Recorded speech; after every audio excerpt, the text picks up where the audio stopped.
Don't die. Mission Pro Wrestling, the symbol of excellence in women's sports entertainment.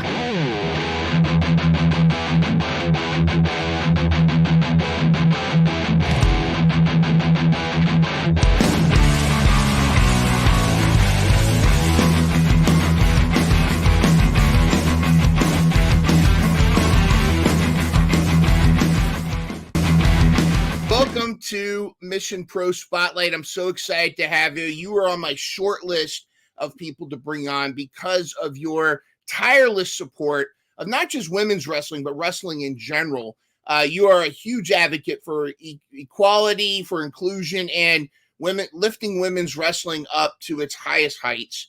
And when we finally get to that full-on renaissance of women's wrestling, you will definitely be one of the many people attached to that. Thank you so much for joining. So excited to have you. How you doing?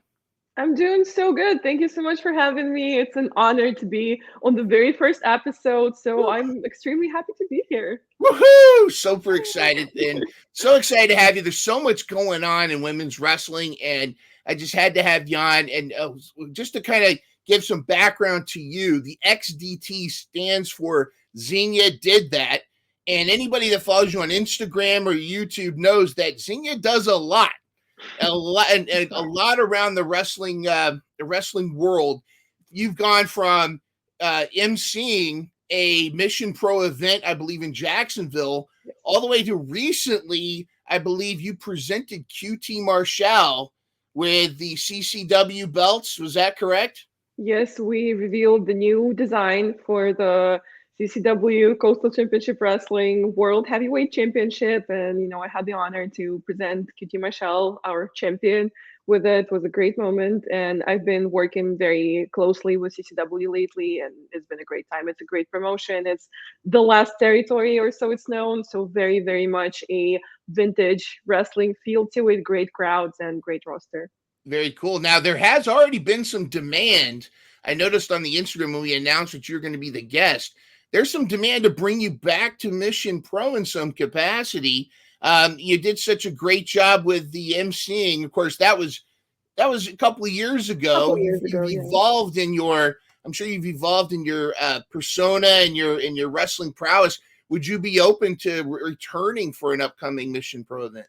Absolutely, 100%. I have a very warm attachment to Mission Pro. I think it's an amazing promotion, and like you said, I'm all for showcasing women's wrestling specifically, and I love what Mission Pro stands for. So I'm always open. Give me a call, write me an email. I'm 100% down.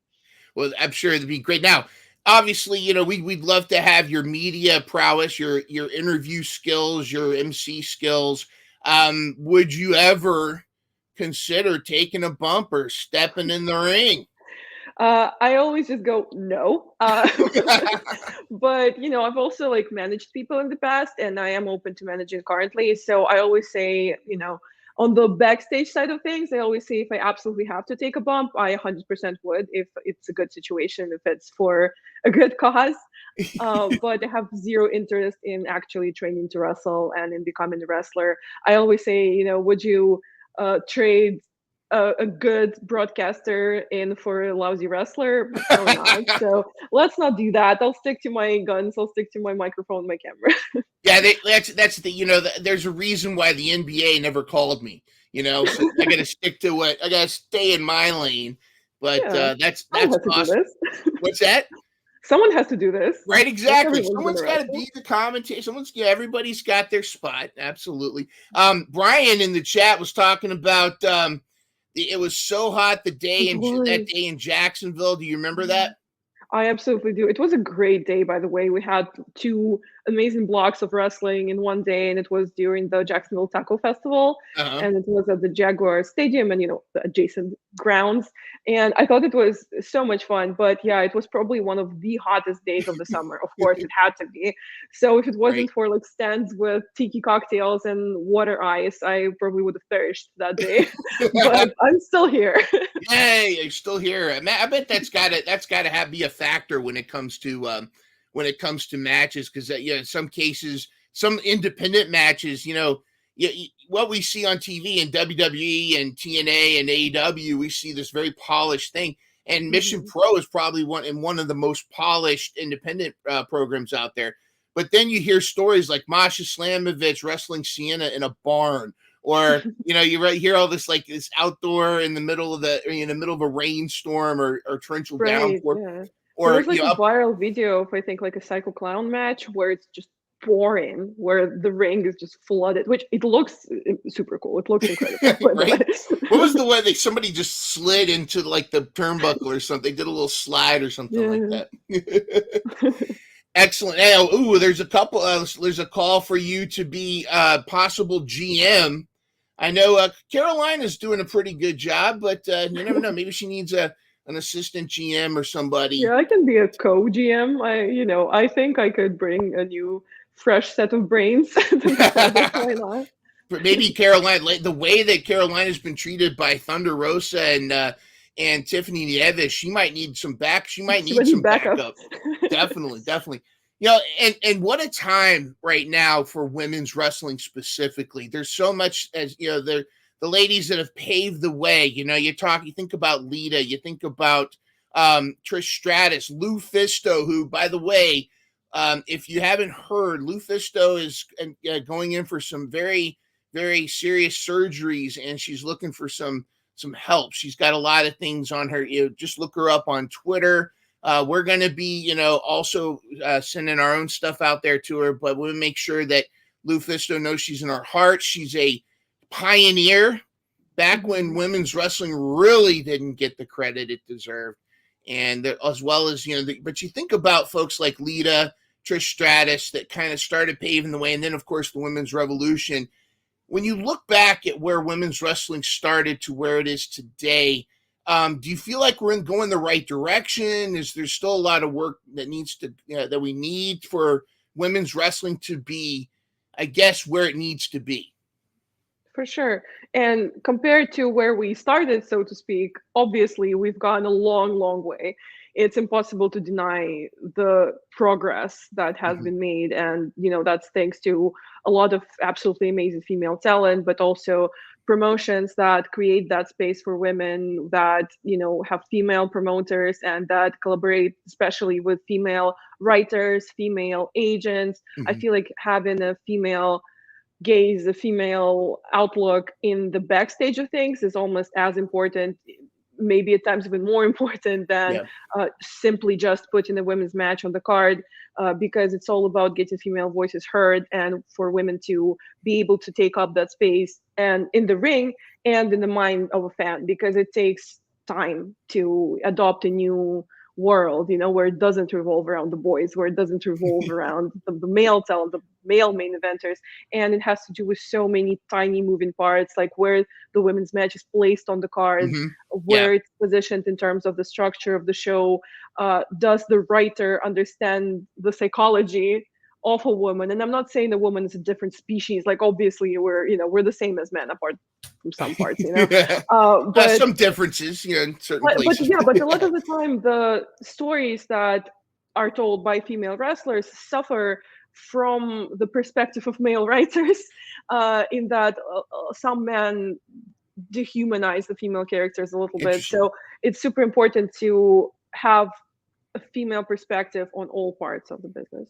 Yeah. Do you feel like? I mean, do you feel like sometimes the storylines are mansplained a little bit, or do you Oh, feel for like sure. it's they're not quite getting the stuff? Now, look at some of the. What are some of your favorite storylines right now? Whether it's in AW, WWE, TNA, or maybe is there an independent storyline that's really got you excited or interested right now?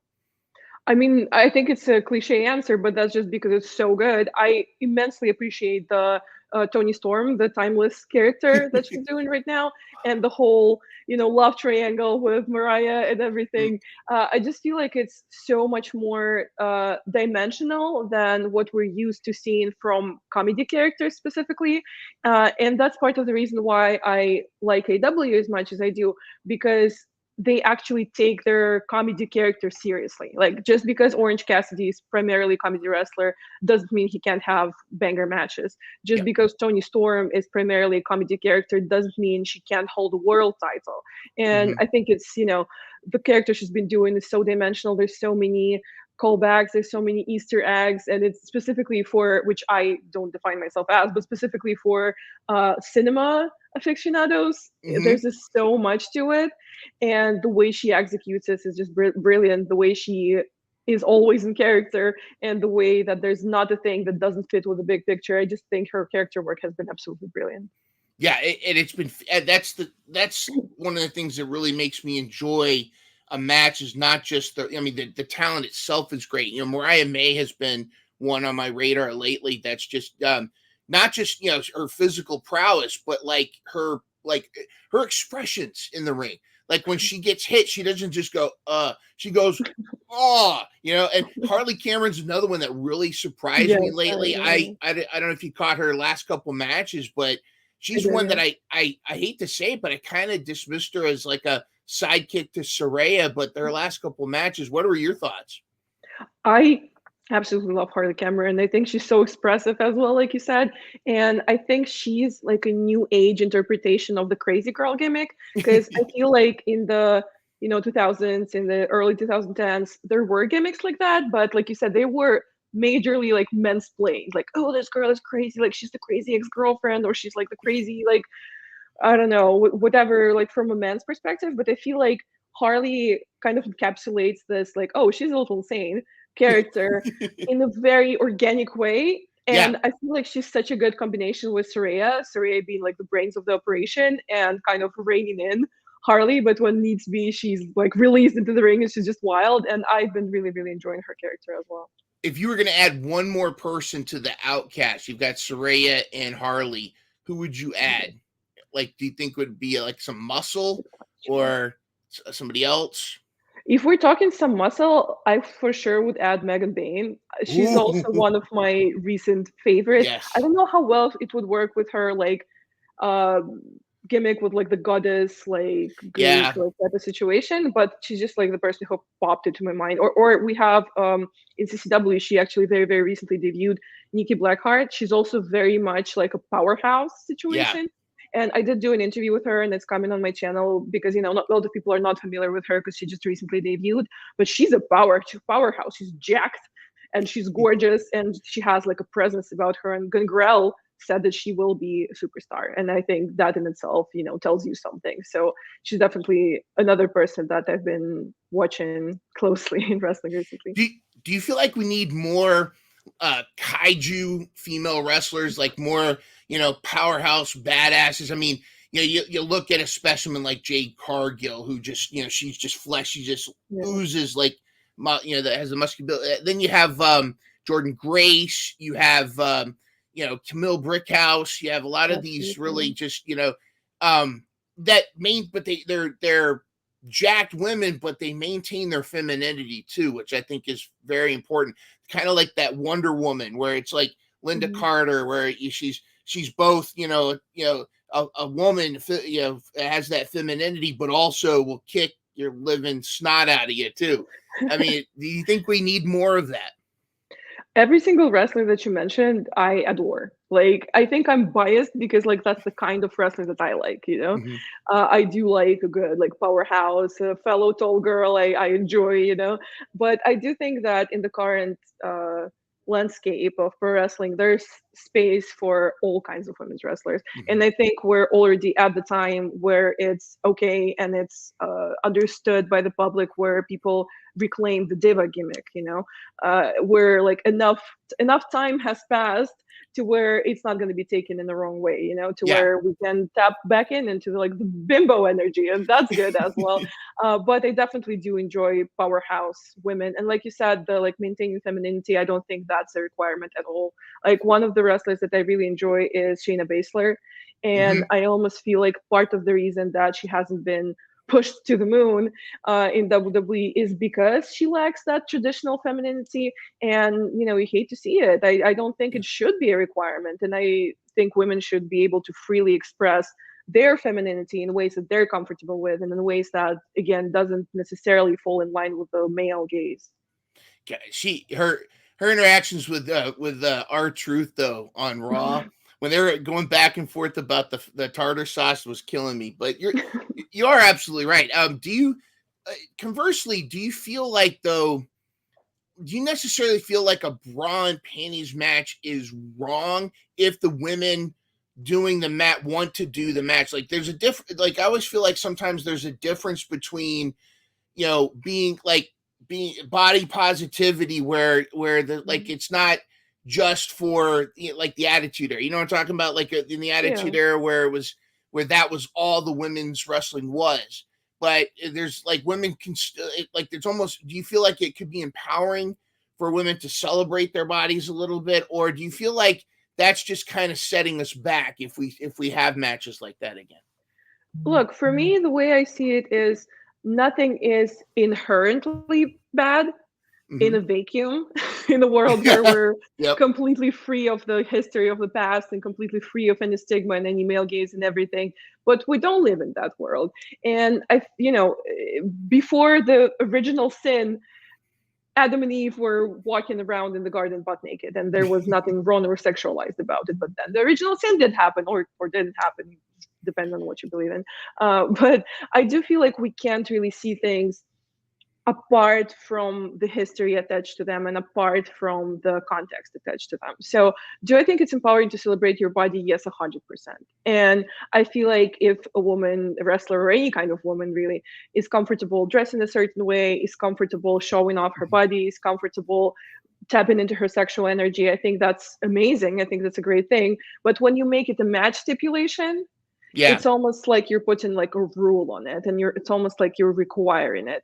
Even if both performers are fine with it, we're still talking about kayfabe. We're still talking about the realm of believability, and where it's like, this is a match where you must show up wearing the bra and panties, and that in itself, I'm not comfortable with.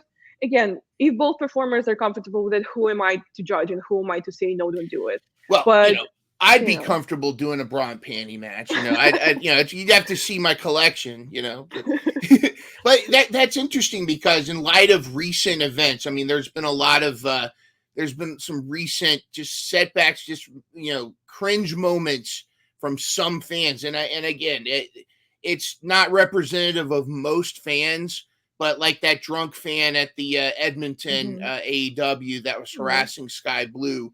Love Saraya, by the way, apparently calling him out on camera later. Yeah. That's fantastic. But what would you say to, because some of the commentary, some of the responses to that were, well, if women wrestlers weren't dressing so scantily clad, that wouldn't happen. What's your response to that? My response to that is it happens to women in any context, regardless of what you're wearing. Like women get catcalled wearing a full tracksuit. Women get catcalled wearing a full hijab. Like it really does not depend on what you're wearing. It just depends on the person who's doing it. Like that's 100% their problem. It's 100% their fault, and it's 100% something wrong with the way that they see the world, and wrong with the way that they feel so entitled, and wrong with the way that they feel fine violating someone's personal space and violating someone's consent or lack thereof. And I really don't see any cause of it in what the women wear. I just really think it's irrelevant what the woman is wearing. It's just getting harassed. I agree, and I love in the chat, Pepe, by the way, Pepe, get well soon, buddy. Says some people just don't know how to act. It reminds me also like the people that flock the airports with like 20 figures to sign or whatnot. It's just people do. And that was it. Also that guy that thought he was going to climb in the ring and during Daniel Garcia, and he kind of found out what was what. We have a couple questions here. First of all, and again, this is tapping into your origin story, if you will. What inspired you to get into wrestling? When did you first get the wrestling bug? I like how you said my origin story. I feel like a superhero. I love that. Uh, The you know XDT. how like my name starts with the letter X, so like someone actually proposed that I call myself the X woman of wrestling, There which you go. I don't know how I feel about that, but it's kind of cool. Um, anyways, so I've been a wrestling fan for pretty much as long as I can remember, since I was 11 years old. And the media part of it, I actually have an education in, like you mentioned in the intro. I have a master's degree in new media. So, and before I even had the master's, I had a bachelor's in journalism and PR. So I'm actually trying to do this. Very cool. And at one point, it just kind of occurred to me to put the two together. Like, what am I doing trying to find my place in the world if it's right here? If I always say wrestling is the love of my life, I've never loved anything or anyone, maybe my childhood dog and my mom and dad, but outside of that, Yeah. I've never loved anything or anyone more than I love wrestling. And it was just, again, not to sound super corny, but I feel like it was meant to be. It was that is the origin story. It's fate, it's kismet, and it Yes. was the beginning of the X woman. The ex-woman. We need to get new themes now. The, Next time you the come beginning of on, I my gotta get mutation. yeah, exactly. Professor Xavier's School of the. Professor We Xenia. have a comment. This is from No Gimmicks, but that feeling. Have we as a wrestling community done the work to where those matches don't take away from what the ladies bring to the table outside these matches? I think he is referring to Those like Brian the Pence more matches. those kind of matches. What are your thoughts? I mean, have we done the work at this point where women's wrestling is not just like, because occasionally I do hear it's the popcorn match or this and that, or No, this bathroom break match. yeah, Yeah. bathroom break match. Have we done the work? What are your response to No Gimmicks here? I feel like yes and no. Because one thing is us, like, have we done the work? Yes, we do the work every single day. But Yeah. that guy who was yelling at Sky Blue, he's not us. We don't Mm-mm. claim him. And there's still a lot of this guy in the crowd, unfortunately. And also, like I mentioned, I also don't want to put all the responsibility on the fans. It's not just the fans' responsibility. Because if a promotion doesn't put the thought and doesn't put the work in the women's storylines, it doesn't make it worth watching, doesn't make it worth getting invested in, then how can you blame the fan for going to the bathroom? Like, if there's 5 or 6 matches on the card and the women's match is like the only one, right? Or two of them, and the women's match is the only one Yeah. where there isn't a real story, like, of course people are going to go to the bathroom. So I don't think the responsibility for that lies fully on the fans. Yeah, there is a lot of that. Like, if the storyline, I don't want to miss it. If No. regardless, man, woman, dog, whatever, alien, whatever it is, if there's a Or, storyline, or mascot, or a that's giant chicken, or a giant Japanese otter who does death matches. yeah, right, exactly.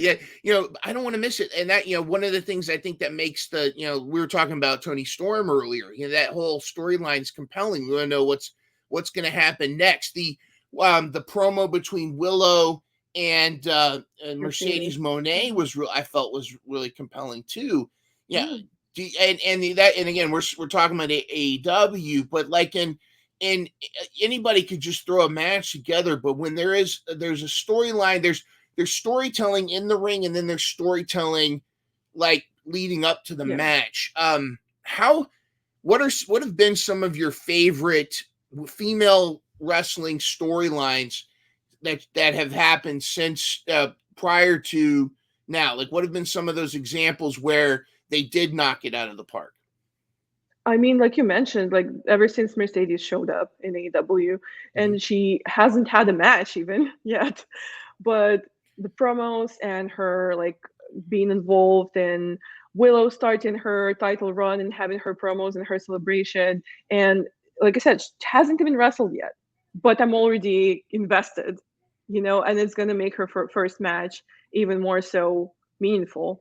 So, and Billy Starks winning the RH TV championship, the women's TV championship. Yeah. That was, I felt, one of the cases where it's good when wrestling is predictable.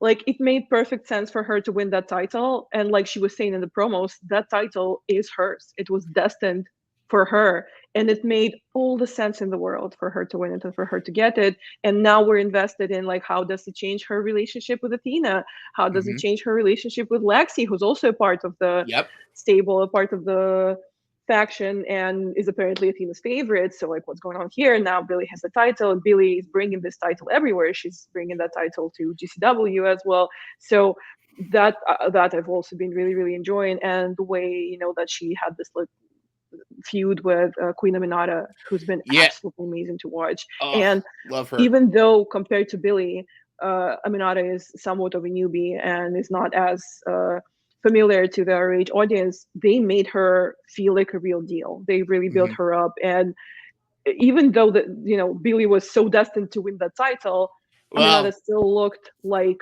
a very very serious competitor and a very very serious threat to that. And it again made me feel invested in the match. And then when they pulled the injury angle with yeah. Billy, Oh, I that got I me. I got worked, bro. I really bought it. I really believed in it. And thing is, like, it can happen. Like, it's not impossible to make you like gasp and clutch your pearls and scream Right? and cry and laugh at the women's match. It's perfectly possible. You just have to put the thought in it and put the time in it.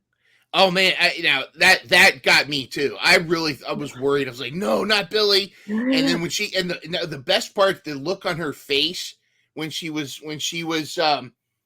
choking out Aminata, and she Yeah, had Billy had that like you could tell, and the compelling storyline there with that was Athena's influence causing her to want to do that, and then yeah. I don't know if you saw the backstage where her Billy's mom was I chastised. literally was gonna bring that up. I Yeah, literally was gonna say that. Yes.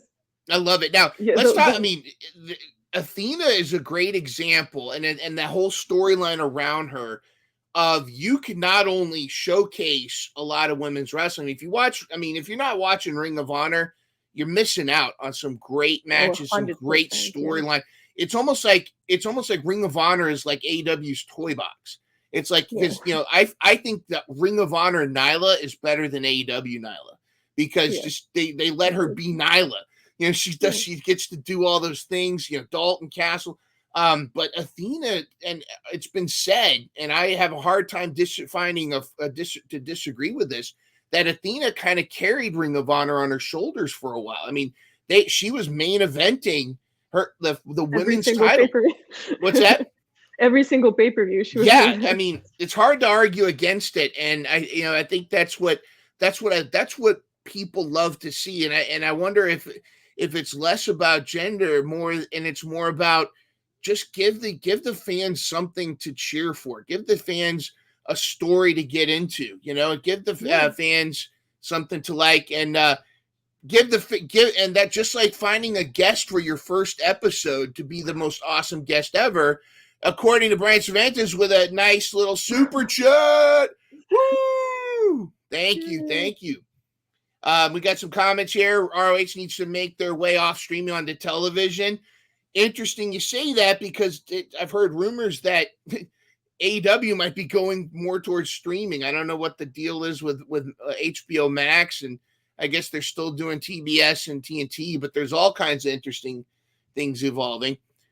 But I want to ask you first, Xenia, what female wrestlers are on your radar right now? Who are some female wrestlers, whether they're in WWE, AEW, TNA, Mission Pro Wrestling, or anywhere around here? Who's on your radar? Yeah, I think like when we were talking about that earlier, like one of the first person that jumps to mind is Serena Deeb, because she's been amazing since her return to AEW, and I love how they incorporated more of her real life struggles into the story, because it was a little confusing. A lot of fans didn't know why she even disappeared and what happened, and now it makes you even more invested again, because you're relating to her real life story and you're relating to what she's been through. And I've actually been a fan of hers since WWE, Mm-hmm. since CM Shaving her Punk head. shaved her head on live television. Yeah. Wow. And she's been amazing to watch. And Thunder Rosa is always amazing to watch, and just every aspect of her performance, her wrestling, her outfits, her makeup, her just sheer presence that she has. Yes. And I'm also subscribed to the Instagram channel, so all the vlogs and all the Yes. the posts, I never miss anything.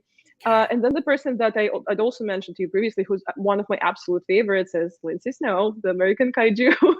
I've And heard of her. she's also a friend of mine, and she actually tattooed this on me, the little barbed wire. Oh wow! Yes, so she was also, one of the first people to make me like Jacksonville. That's right. She actually I heard took she me is from around, showed me around. So Jacksonville. A question from the chat, Mr. Brian Cervantes wants to know: do you watch Women of Wrestling? Wow. I don't routinely watch it. I try to kind of keep track because a lot of people that I really like appear there. Katie Forbes appears there. The Tonga twins appear there. So a lot of really, really good wrestlers. But I unfortunately only have 24 hours in the day. If I had 100 hours in the day, I would watch all wrestling. Like I would Google all promotions in the world, and I would watch every single one. Well, if you're only going to watch one promotion, women's promotion, watch Mission Pro Wrestling. If you're going to watch two women's promotions, watch that. There you go. Now, you and I have talked before, and we went back and forth, and we narrowed down. We're starting another first. Every week, we're going to showcase a specific women's wrestler. Are basically our warrior of the week. Wow, that's also WOW. Wow. Oh, right. Yeah. Our warrior of the week. And this week we're going to talk about our chosen warrior of the week, who is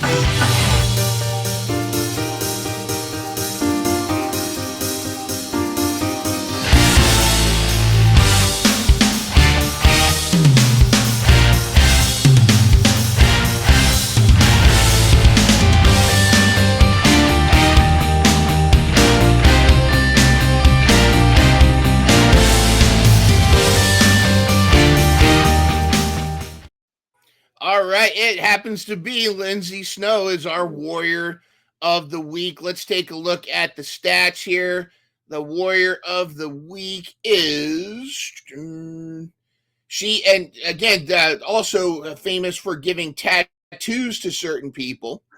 But let's take a look at the stats here. Boom. And let's zoom in. Lindsay Snow, height 5'3", 119 pounds, from Jacksonville, Florida. Background in Brazilian Jiu-Jitsu.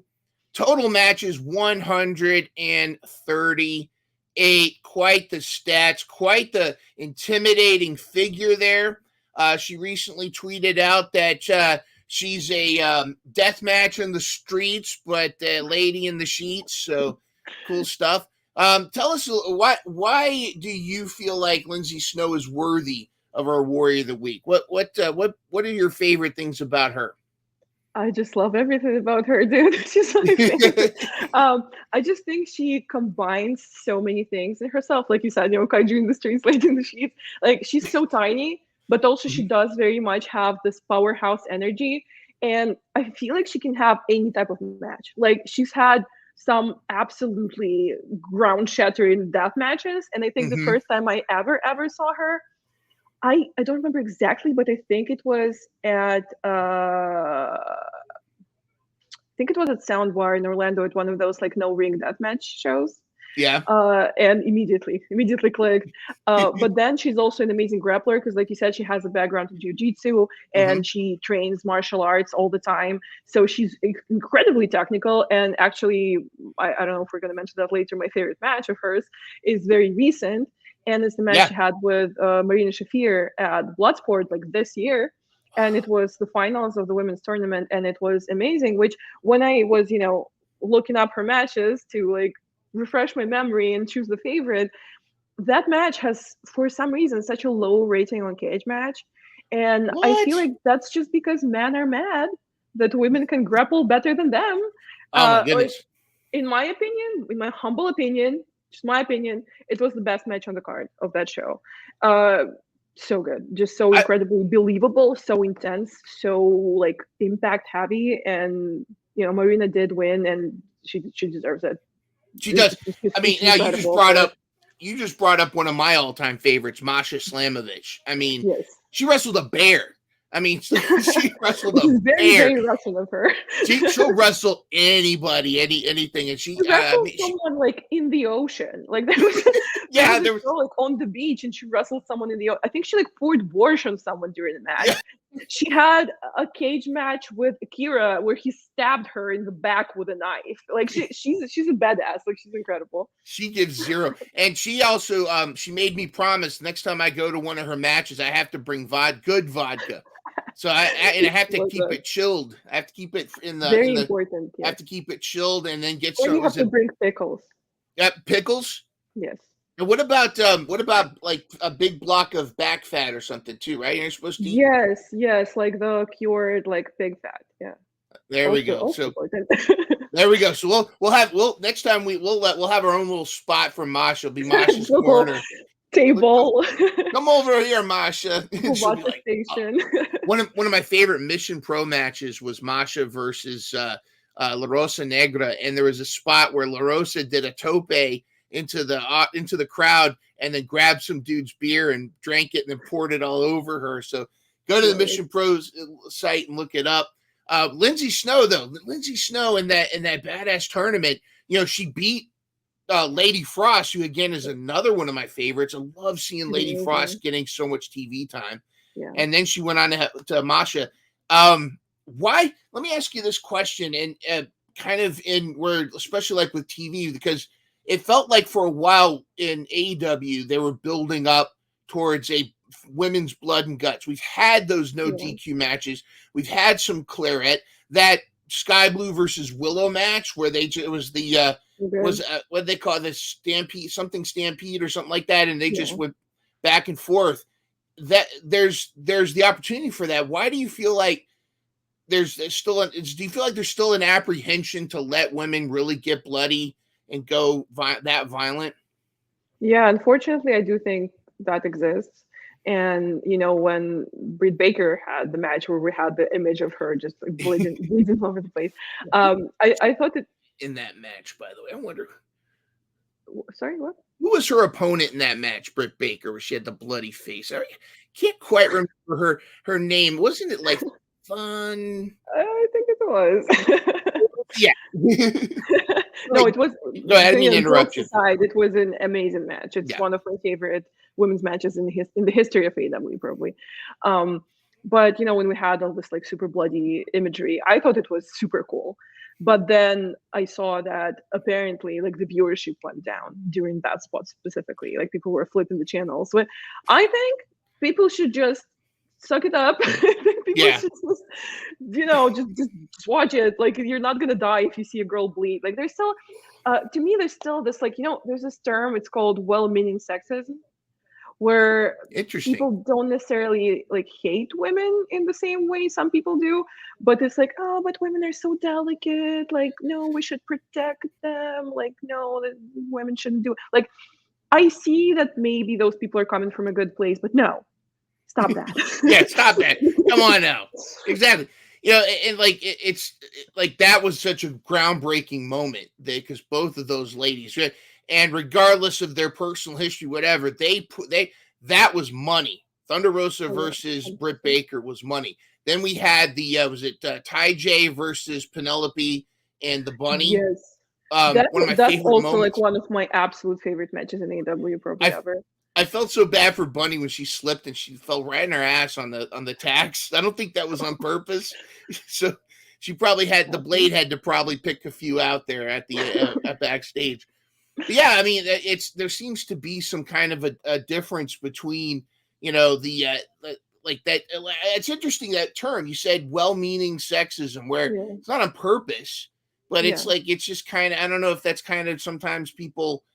I don't want to call it a microaggression, but just kind of that our own bias, like we want to protect. Yeah. But it is a microaggression in a way, even if those people don't realize it is.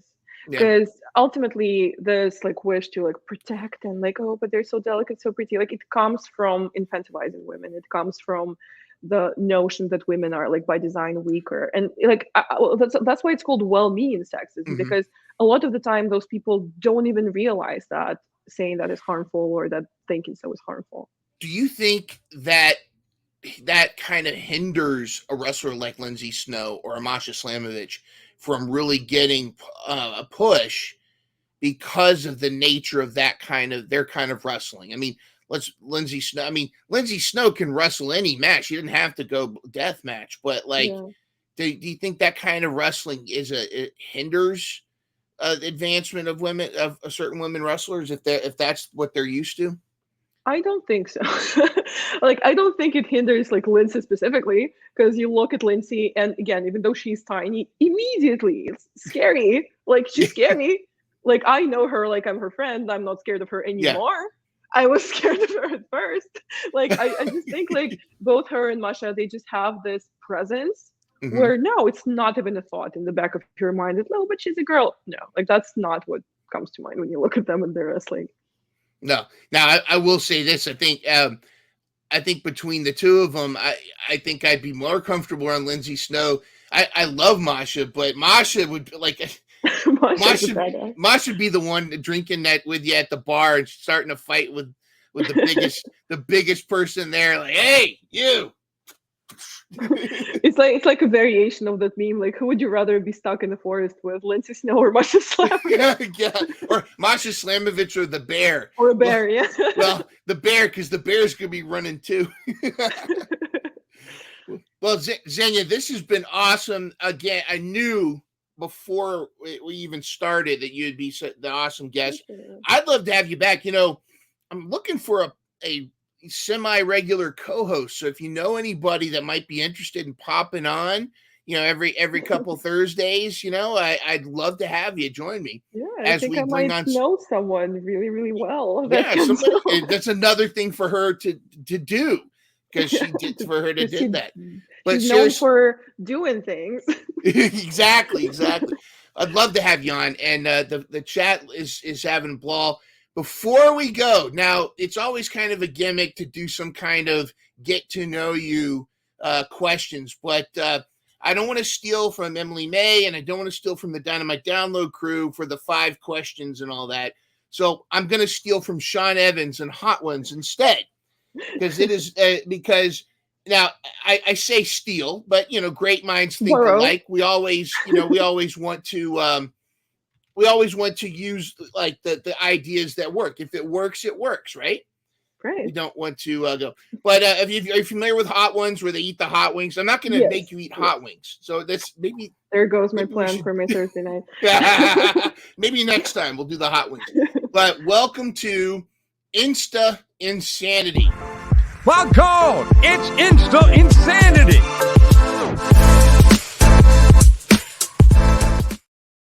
All right, Insta Insanity, again, totally not a ripoff of Hot Ones. And you are a huge user of Instagram. A lot of awesome photos, a lot of very tastefully sexy photos, a lot of very artistic photos, a lot of photos. Though my favorites are the ones usually with a wrestler, and you got just this kid smile on your face.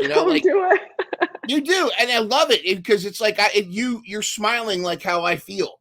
Like I would be smiling like a mark with some of these. But we're gonna do instance. Oh, hold on, I clicked the wrong thing. I want to do slideshow. But so some of these pictures, we're gonna go through them, and we're just going to. I'm gonna have you tell us the story behind each of these as we go through. All right, so first one right here. Look at these ladies. What's going to explain this very, very fashionable photo? That is my mother who birthed me. Wow, that's your sister? That's my mom. Her name is Helena, and she's actually a model, photographer, designer, influencer. So if you want to follow her, it's at ekart.gallery. And she's awesome. Like, she's the most beautiful woman I've ever met and the bravest woman I've ever met, and she's just a big inspiration for me always in my everyday life. What, is she a wrestling fan also? Have you gotten her into wrestling? And probably she might be mad at me for like exposing her, but she's not a wrestling fan. She does not like wrestling at all. You got to get her get her to watch a Masha versus Lindsay match. She might change her mind. I might. That might be the cure, Well, she seems awesome, and I can see your inspiration. That's 2 very powerful Powerful woman right there. Awesome. And I feel like the older I get, the more I look like her. Like generally in my life, I'm just my dad's clone. Like I have my dad's whole face. Like the memes that are like girls be hot and have their dad's entire face. That's me. Uh, but I feel like the older I get, the more I see her in me. Do you see her personality come out in you sometimes? Oh yes. Oh, 100%. The personality is the feisty Russian woman. Yeah, that is me. don't mess with it, Xenia. Don't mess with it. Yep. All right, next picture. All right, this just really caught my eye. What's going on here? Yeah, so I spent a good chunk of my time in Spain. It's like a second home to me, and I work with a promotion called Lucha Libre Barcelona, and I actually manage a tag team called Pura Rata, and this is us on the anniversary show. It was the last show of 2023, and it was actually the birthday of both of them, of both Sebas and Jeffrey. Oh wow. And it was very special. We had a title match for the tag titles. We had our grand limo entrance, as you can see, Yep. all pink. The crew is in all pink, and they did win the tag titles that day. And then we had some cake after the show. It was really good. Was it pink cake? I mean, it had to be No, pink. it was chocolate cake, but it was really good. Bummer. But hey, so you inspired a championship tag team. Mission Pro. There might be some talent there that might need a manager as well. Very cool. This is one of my favorite photos of all time that you have on your Instagram. And to see there, this is what I'm talking about that kid face. Look at that smile. This is my face. I know, but look, it's there. There's something different now with you're like a fan, and this is like really filling your bucket. And I think we all know who this person is. Who's this person you're with? This is La Mera Mera Thunder Rosa, my favorite. It was at the show. I don't even remember where at this point. Maybe like Maryland or something. I can't even remember. But we just kind of ran into each other before the show, and I was really, really happy to see her. Had a little chat, and I'm always happy to see Thunder Rosa. She's such a good presence in wrestling. Like the energy that she brings is just absolutely incredible. So it's always good to see her. She's so cool. Yeah. But two awesome powerhouse ladies right there. The power from those two right there, that's a lot. Now we're getting into some of the interesting so was this just you just woke up, haven't had coffee yet? Or just a little natural moment. Woke up like this is without any filters or anything. This is no makeup. This is my natural. No, this was Halloween, quite obviously. The servant of vampire realness. You know what's so funny? I've always wanted to have long black hair, and I'm somewhat of a natural blonde. Like you can see some of my roots. Like I'm pretty light. But my mom, actually, that we mentioned previously, she has naturally jet black hair. Oh wow. And again, since I've always looked up to my mom, I've always wanted to be like her so badly. And she had this incredible raven wing black hair. So I've always wanted to have black hair. And ever since I was an early teen, I was begging her to let me dye my hair. And then one day, right before New Year's Eve, it was, I guess, I think we were at the grocery store, how they have those box dyes. And I again, routinely, I was like, Mom, can I dye my hair black, please? And she was like, okay. So that night in the bathroom, at home, we dyed my hair black, and I had jet black box dyed hair for a good 5 years. And I've had different hair colors throughout my life. I've had pink, I've had green, I've had orange, I've had purple, I've had 1,000 different shades of blonde. And black is probably the only color that I kind of miss on myself. The only thing that's holding me back is that it's impossible to get out. If you want to get rid of it, you're stuck with it. You're gonna be crazy orange if you try to get it out. But I'm a person of extremes. I either like platinum blonde in myself or jet black. So this wig that they own, I cherish. I think it looks really good on me. Yeah, it does. But yeah, the dye, you might want to really think hard about it, because like you said, it's going to be with you for a while. Commitment. Yeah, it's a commitment. And who's this person you're standing next to here? That is the American Kaiju, Lindsay Snow. And this is us actually at Showboat, as you can probably tell by a little cropped out sign over there. And this is actually in the carousel room rest in peace. Carousel Room is not the wrestling venue anymore. Unfortunately, so many great memories made in that room and so many great photos. Like, it looked amazing for wrestling. Showboat is still, the home of GCW, but not Carousel Room anymore, unfortunately. So this is a fond memory. Very cool. And yeah, she does. I mean, she does seem kind of short to compare standing next to you. And But then again, a lot of people seem kind of short standing next to me. Is it now? Did you already have the barbed wire tattoo at this point, or Yes, I see it. is that it right there? It. Yeah. Nice. Yeah. Very cool. Well, we have one final photo to look at. I don't know if you recognize the person in this ring, but this looks very suspiciously like Jacksonville. Yes, that's Mission Pro in Jacksonville during the Taco Festival. This is me about to announce Kylie King and La Rosa Negra for their match. And it was so hot. And I'm wearing all black and I'm wearing jeans. And I'm probably sweating out like 5 pounds of weight at this point. Yeah, I got to say, the expression in your face, you're like, oh, God.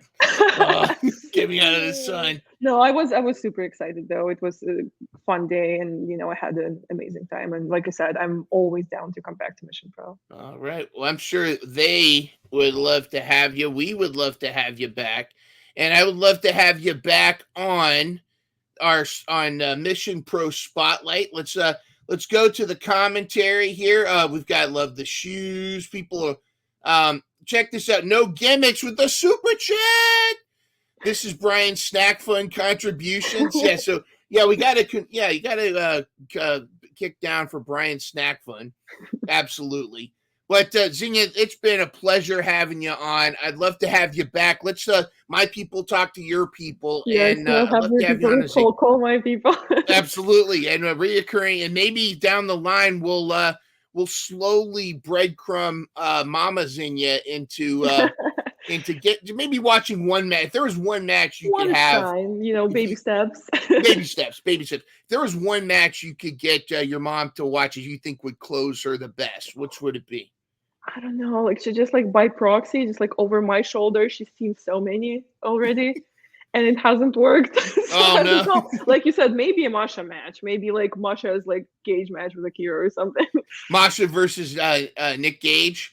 Yeah, or that. Yeah. Yeah, there you go. Well, on behalf of Xenia, by the way, Xenia, where can everybody find you? You just go to Instagram and find Xenia Does That. Yep, that's my nickname that you see on the screen at Xenia Did That. That's my nickname on all social media. So Instagram, Twitter, or X, Threads, YouTube, anything that you can think of, Pro Wrestling Tees, Teespring. Just type up Xenia Did That and you'll find me. And I have so many cool interviews coming up because I've been so busy. In this past month, I filmed, I think, like 40-ish interviews. So I'm working through them little by little. I'm putting them out almost every single day on my channel. So subscribe, stay tuned.